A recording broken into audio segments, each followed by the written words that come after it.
अजीम वजलील नाम में आपकी सलामती हो। मेरा नाम पादरी प्रोफेसर टोनी विलियम है।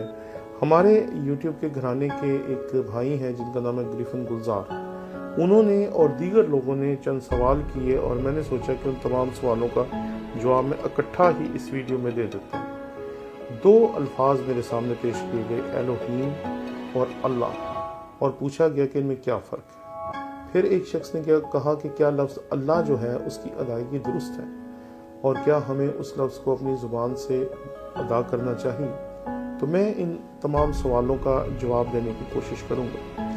पहला सवाल बिल्कुल सादा है कि एलोहीम और अल्लाह में क्या फ़र्क है। एलोहीम दरअसल इब्रानी का लफ्ज़ है और अल्लाह जो है वो अरबी का लफ्ज़ है, और दोनों जो हैं वो लफ्ज़ खुदा की ज़ात के लिए हज़ारों साल से इस्तेमाल हो रहे हैं और लोग इनको कर रहे हैं। और ये बात याद रखें कि अगर हम ये देखना चाहते हैं कि दोनों लफ्ज़ों का आपस में ताल्लुक़ क्या है, तो इब्रानी और अरबी एक ही इलाके में पलने वाली दो ज़ुबानें हैं, इसलिए इनको सिस्टर लैंग्वेज कहा जाता है।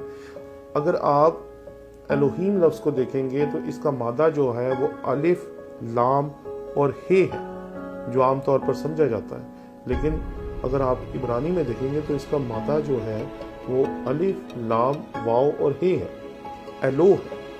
और अल्लाह जो है ये तो बिल्कुल ही फ़र्क लफ्ज़ है।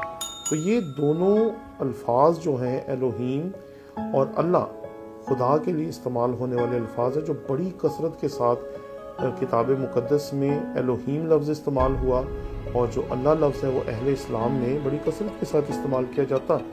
इसलिए ये दो ज़ुबानों के फ़र्क अल्फाज हैं और इन्हें हमें फ़र्क ही समझना चाहिए। दूसरी बात, क्या हम लफ्ज़ अल्लाह इस्तेमाल कर सकते हैं? देखें जी, मुझे आज तक समझ नहीं आया कि हम लफ्ज़ अल्लाह इस्तेमाल क्यों नहीं करना चाहते। जब आप अरबी बाइबल खोलेंगे, जब आप अरब के उन मसीहियों के पास जाएंगे जो अरब में रहते हैं, तो वहाँ वो लफ्ज़ अल्लाह इस्तेमाल करते हैं, वहाँ वो लफ्ज़ ईसा भी इस्तेमाल करते हैं। लेकिन हम जो पाकिस्तान में हैं, हमें इन अल्फाज के इस्तेमाल में पता नहीं क्यों रुकावट महसूस होती है। लेकिन मैं ये नहीं कहता कि इस लफ्ज़ को इस्तेमाल करना दुरुस्त है या उस लफ्ज़ को इस्तेमाल करना दुरुस्त है।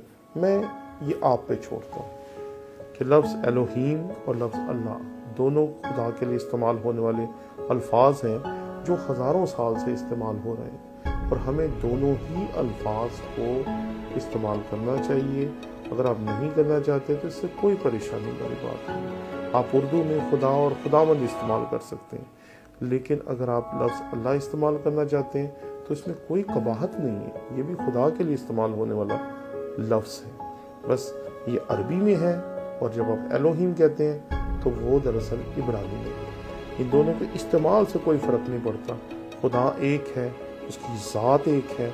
आप उसे रब कहें, आप उसे खुदा कहें, आप उसे खुदावंद कहें, आप उसे एलोहीम कहें, आप उसे अल्लाह कहें, इससे कोई फ़र्क नहीं पड़ता। बल्कि कई मरतबा लफ्ज़ ईसा हमारे लिए बड़ी परेशानी का बायस बन जाता है, और बहुत सारे लोग कहते हैं कि हमें ये लफ्ज़ इस्तेमाल नहीं करना चाहिए। आज से करीब 1 साल पहले मैंने एक वीडियो अपलोड की थी जिसमें मैंने आपकी खिदमत में ये अर्ज़ किया था कि लफ्ज़ ईसा का मतलब और यस्सु का मतलब एक ही, दोनों का एक ही मतलब है। ईसा का मतलब है लोगों के गुनाहों को माफ़ करने वाला, और यस्सु का मतलब है लोगों के गुनाहों को माफ़ करने वाला।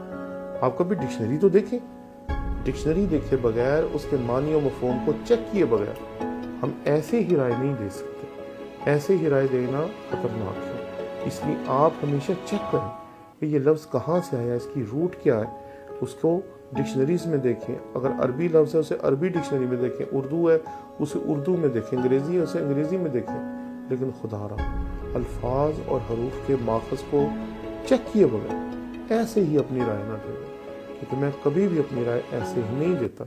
मैं हमेशा चेक करता हूँ और फिर आपकी खिदमत में अर्ज़ करता हूँ। इस आदत को आप भी अपनाएं और बेजा अल्फाज की मुखालफत और तनकीद से अपने आप को